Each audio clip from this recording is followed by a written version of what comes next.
Master Oogway from Kung Fu Panda is my favorite character in the series due to his wise demeanor and godlike powers. He ascends into the spirit realm, which in my opinion is like enlightenment in the sense of Buddhism.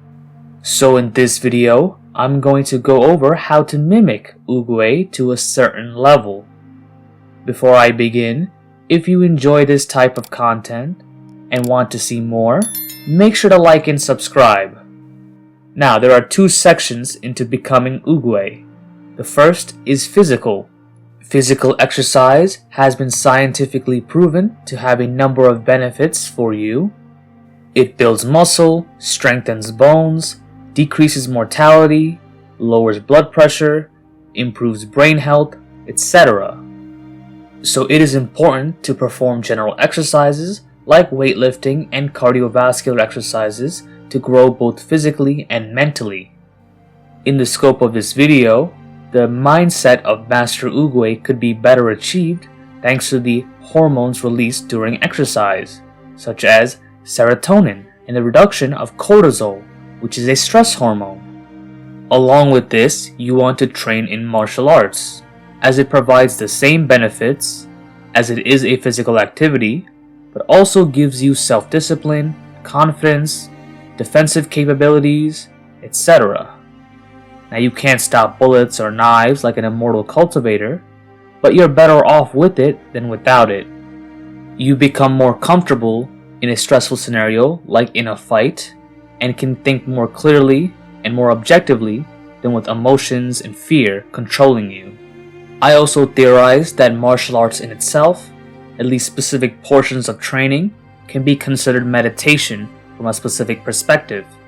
Repetitive movements like shadow boxing to improve one's technique can make you mentally clear and emotionally calm, just like how Netero from Hunter x Hunter did the 10,000 punches of gratitude for years. As for what martial arts to focus on, Master Oogway is the founder of Kung Fu and master of all Kung Fu, but you don't have to do Kung Fu to be him. The reason I believe Kung Fu is associated with spirituality and enlightenment is because they add that element into their training.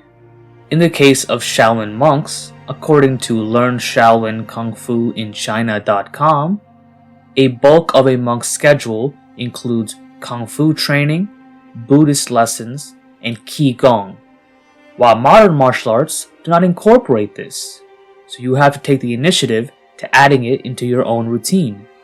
The second section is the mind. Shaolin monks use Chan or Zen Buddhism in Japanese. However, you should not just stick to Buddhism. Instead, it's best to explore other ideologies, religions, and philosophies, and pick out points that can help you grow personally. I mentioned this to some degree in the warrior mindset video on what specifics to go into, such examples as Meditations by Marcus Aurelius, The 5 Rings by Miyamoto Musashi, The Tao of Jeet Kune Do by Bruce Lee, along with videos on Buddhism, Stoicism, Islam, Christianity, etc. Along with this, you want to try meditation, just like the cultivators do in webtoons and mangas. It does seem to have some positive effects, so it wouldn't hurt to try it out. However, if you meditate, you will not begin to float or shoot energy like the cultivators do in mangas and webtoons. To me, this is an exaggeration, but it could be achieved in some capacity with the use of drugs. Combining meditation with drugs and or pondering the previously read or seen philosophical, religious ideas while you're under the influence of some sort of hallucinogen. Now, if you were to try this, here are some logistics. For this theoretical example, I will use marijuana as the drug of choice.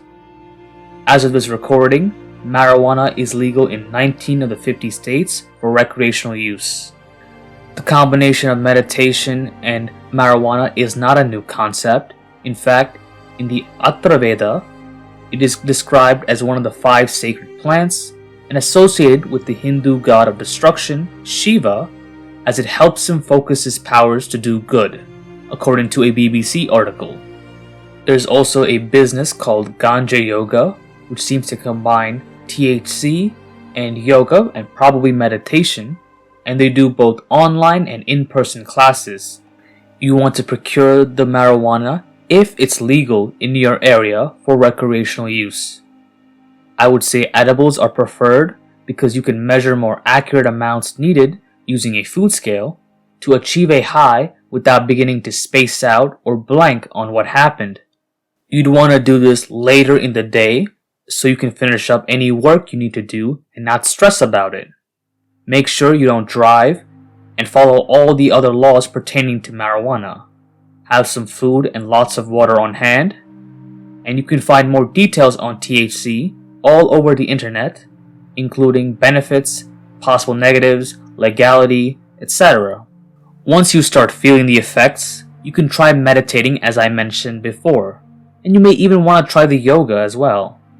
There are many videos that explain on proper meditation methods, and you can make it even more immersive by having some peaceful music, or music combined with quotes from Buddhism, or whichever ideologies you have chosen. After that, you may want to ponder on some questions you read or listened to, and its effect on your life. Now your response may be stupid, or it could be helpful, so you want to properly record yourself using a camera or a microphone, so that you can respond to it the next day when you're sober and thinking more logically. For example, maybe you're pondering on quitting your job, but you're indecisive. So this may help you come to a conclusion that you actually hate your job, or maybe the job isn't that bad, but you should try looking for a new one. Thank you for watching. If you enjoyed this video, make sure to like and subscribe.